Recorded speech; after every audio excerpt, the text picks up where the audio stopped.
today's project I'm very, very excited about.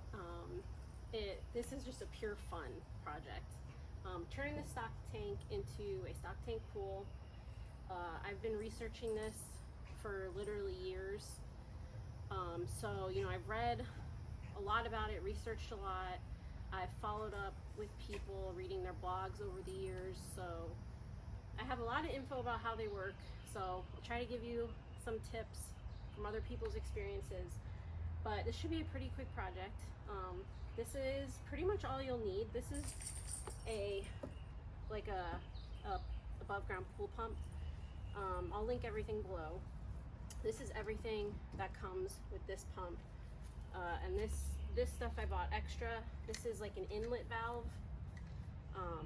It stops from like big things from being sucked into the pump. These are plunge valves. Basically, these allow you to turn the water flow on and off, and you can unhook the hoses without having to empty the entire pool. So these are good to have. Not necessary, but they're good to have. Some silicone caulk, maybe. We have pretty smooth stock tank here. Some of them have ridges, so we shouldn't need this. And then also a hole saw with a drill. This is 2 3/4 inches, but that'll change depending on which pool pump, which hoses you have. But for this one, it's 2 3/4 inches. So let's get started. I'll show you my plan here. We're gonna have this tucked in the corner here. I have power back here. So what I'm gonna do is cut out a little piece of this fencing here and put the hoses through, and the pump will be on this side. So it'll be nice and hidden. You can see here, this is with the pump instructions. It's the same concept here. So we're gonna put the out valve above the in valve. And we're also gonna put them diagonal from each other. Usually in a pool you'll want them like on opposite ends, but since this is pretty small, if we put them just kind of diagonal on either side of this seam here, it should have pretty good flow. So now I'm just using a rubber gasket to kind of draw out where I want the valves to go. And then I put the valve there just to make sure it doesn't hit any of the ridges, so it has a nice watertight seal. And then you just start drilling them out. This part is not that bad. You might have to stop and start to drill a few times for it to go all the way through. The next most important thing is to use a metal file or really heavy grit sandpaper and sand these holes down once you're done to make sure there's no sharp edges. Time to install the valves.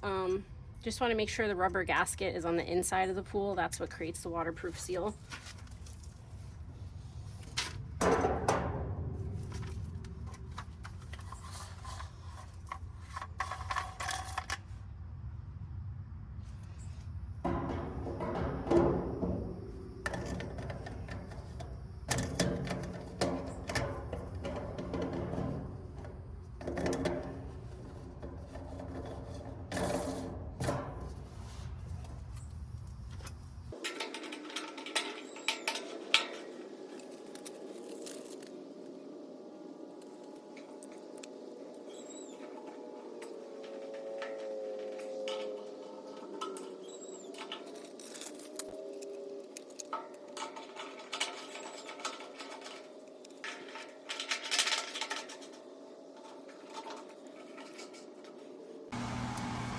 Okay, I moved the pool into place, connected the hoses, and the inlet, which is the bottom one, connects to this little short guy. The outlet, which is the top one, connects to this taller one, which is the filter. Everyone's pump is going to be different, but that's how mine works. So now we just connect the hoses.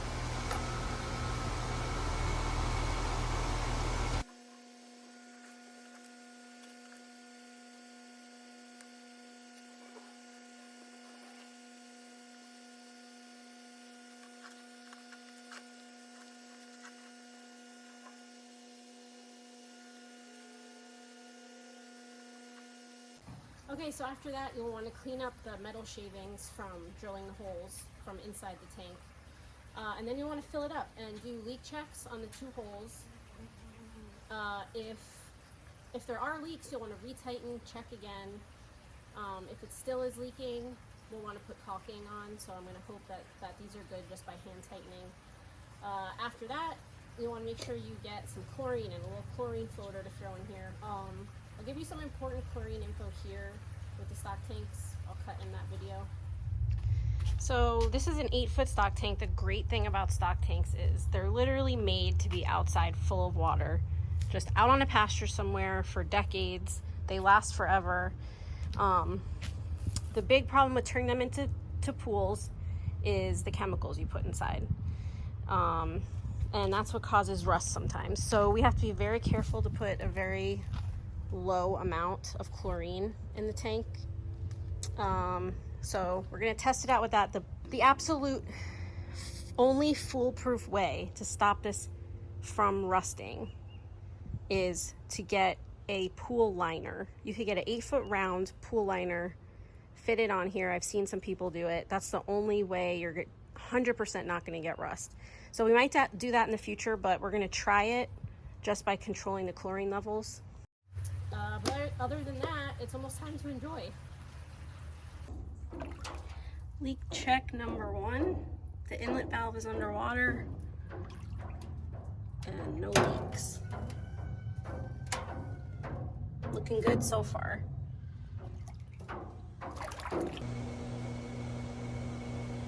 Leak check 2.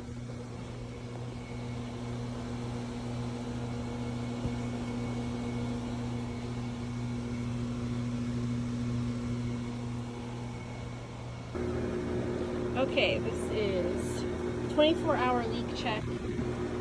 They are looking good. Something you have to remember is that the gaskets can like expand or contract within like the first 24 hours. So you want to like retighten. You'll want to retighten everything like the next day after you install everything. This had a little tiny leak, very minor leak. I retightened it. It actually could turn a little bit after, you know, like 24 hours, and now there's nothing. And here's the big reveal. I mean, it looks so cute here. It's a great way to cool off. I think it's a great idea. You can have a pool party without spending all the money on a pool. You can fit like 8 adults in here. We had about 5 in, and there's like tons of room. All in with the pump, the stock tank, all the chemicals, the floats, all the like fun stuff I got, it was $1,000. So it's not like super cheap, but it's way better price than, you know, a regular pool, and it should last a very long time. This was one of my favorite projects ever because it was just so fun and so easy, and the rewards are going to be great this summer. So thank you guys so much for watching. Please subscribe and stay tuned for lots more stock tank related videos.